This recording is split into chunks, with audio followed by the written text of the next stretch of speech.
বাংলাদেশের ছাত্র জনতা আন্দোলন, গণ অভ্যুত্থানের সরকার উৎখাত এবং অন্তর্বর্তী সরকারের প্রধান নোবেলজয়ী ডক্টর মোহাম্মদ ইউনূসকে নিয়ে দেশে বিদেশে চলছে নানান ভাবনা, আলোচনা এবং মন্তব্য। পার্শ্ববর্তী দেশ ভারতের গণমাধ্যম, সাবেক কূটনীতিক, প্রতিরক্ষা ও বাংলাদেশ বিষয়ক বিশেষজ্ঞদের মাঝেও চলছে নানান আলোচনা। ভারতের এসব বিশেষজ্ঞ বলছেন, বাংলাদেশে এত দ্রুত যে পট পরিবর্তন হবে তা আন্দাজও করতে পারেননি তারা। ঢাকায় নিযুক্ত সাবেক ভারতীয় হাই কমিশনার রিভা গাঙ্গুলি বলেছেন, শেষবারের মতো সরকার গঠনের পর মানুষের মধ্যে অসন্তোষ ছিল, ছাত্ররা অখুশি ছিলেন, আন্দোলন হচ্ছিল, সেটা সবারই জানা।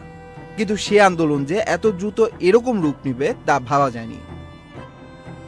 ওপি জিন্দল বিশ্ববিদ্যালয়ের আন্তর্জাতিক সম্পর্ক বিভাগের অধ্যাপক শ্রী রাধা দত্ত বলেছেন, মনে হচ্ছে ভারত এমন পরিস্থিতি দেখে অবাক হয়ে গেছে। ভারত সরকার এমন পরিস্থিতির জন্য প্রস্তুত ছিল না।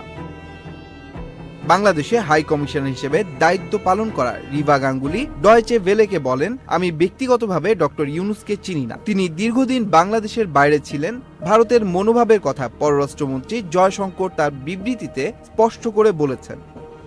এর আগে ভারতের পররাষ্ট্রমন্ত্রী জয়শঙ্কর তার বিবৃতিতে বলেন, ভারত এবং বাংলাদেশের সম্পর্ক খুবই ঘনিষ্ঠ। সাম্প্রতিক সহিংসতা নিয়ে আমরা উদ্বিগ্ন। আমরা এই সময় সবাইকে সংযত হয়ে আলোচনার মাধ্যমে সমস্যার সমাধানের কথা বলি। কর্মসূত্রে একসময় বাংলাদেশে থাকা সাবেক আইপিএস কর্মকর্তা শান্তনু মুখোপাধ্যায় বলেন, বর্তমান পরিস্থিতিতে ডক্টর ইউনূসই ভালো বিকল্প। শ্রী রাধা দত্তের মতে, এর আগে ডক্টর ইউনূসকে কোণঠাসা করার চেষ্টা করেছিলেন শেখ হাসিনা। ডক্টর মোহাম্মদ ইউনূসের আন্তর্জাতিক স্বীকৃতি ও গ্রহণযোগ্যতা আছে।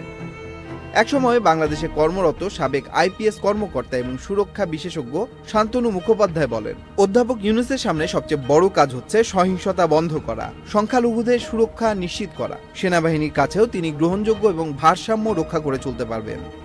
অভ্যুত্থান পরবর্তী সময়ে বিভিন্ন গণমাধ্যমের খবর, শেখ হাসিনা এরই মাঝে গলার কাটা হয়ে দাঁড়িয়েছেন ভারতের। প্রবীণ সাংবাদিক জয়ন্ত রায় চৌধুরী মনে করেন, নোবেলজয়ী ইউনূস যুক্তরাষ্ট্রসহ পশ্চিমা দেশগুলোর কাছে খুবই গ্রহণযোগ্য ব্যক্তিত্ব। ভারতের কাছেও তিনি গ্রহণযোগ্য ব্যক্তিত্ব।